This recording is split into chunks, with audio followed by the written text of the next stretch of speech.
Okay, welcome to part 4. This is going to be section 26. Very brief here because, again, this is part of a sort of a larger set of revelations that were received around the same time. Never combined together like it was with section 23. These were a little larger. This one in particular is not very big, though. So we don't get a whole lot of introduction to this. So section 26, the earliest version that we have is in Revelation book 1, where it is termed, as you can see here, as the 26th commandment by John Whitmer's very fancy handwriting.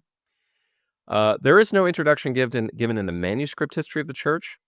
It is chapter 27 in the Book of Commandments and section 49 in the 1835 OG Doctrine and Covenants. There is also no differences between the 1981 and 2013 historical introduction, the section heading, if you will. Obviously, they take away the history of the church comment, but everything else is word for word. So not a whole lot there. The best that we can do from Documents Volume 1 for the circumstantial introduction to this is around mid-July 1830, a revelation addressed these matters. Now we're talking about eating and sleeping, so material issues, things like that. Instructing him to, quote, magnify thy office, and after that thou hast sowed thy fields and secured them, then go speedily unto the church which is in Colesville, Fayette, and Manchester, and they shall support thee, unquote. Shortly thereafter, this revelation called Joseph Smith, Oliver Cowdery, and John Whitmer to study the scriptures, preach, confirm the Colesville believers, and work on Joseph Smith's farm until the next conference. And that's all you get. We also don't really get much of an aftermath. Compared to what happened in section 23, I'm okay with that because, wow, that was intense.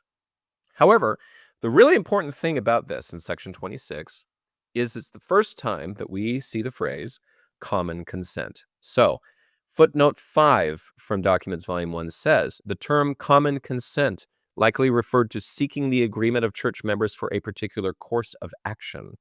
Now, this practice is still held today. We do this for callings, for ordinations, for being released from a calling, for ratifying official documents or revelations, or even official declarations.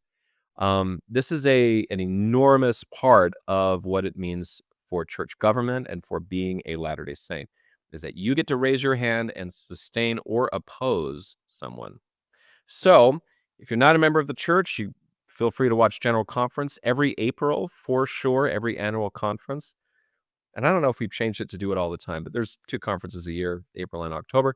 But in April, there is always the sustaining of church officers. So this starts, as of this recording, President Nelson's the president of the church. We sustain him as a prophet, seer, revelator, president of the church.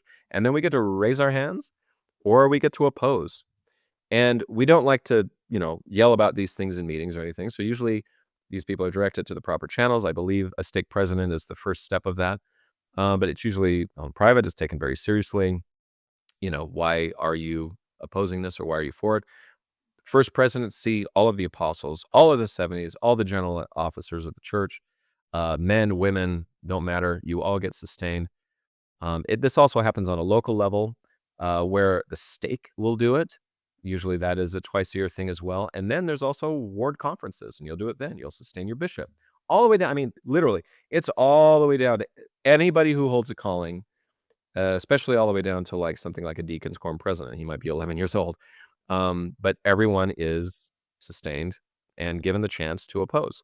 And those things are recorded. So it's a very interesting feature of being a Latter-day Saint. And, a lot of these things are private, so I don't have a whole lot of data about what happens when people oppose or how many times this thing's not gone right.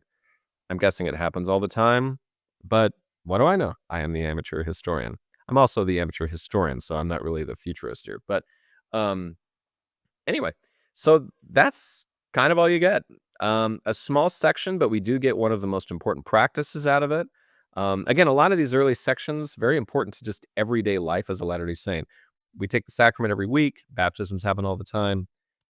Being confirmed, how to run your office, the organization of the church, and now in this case, common consent, which is used almost every week you go to church, I would say. So, small section.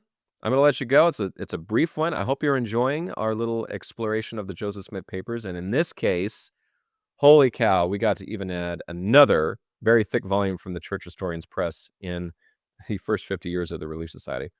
So thank you for joining. Hopefully you're enjoying it. We'll see you next week with another episode of Filling in the History.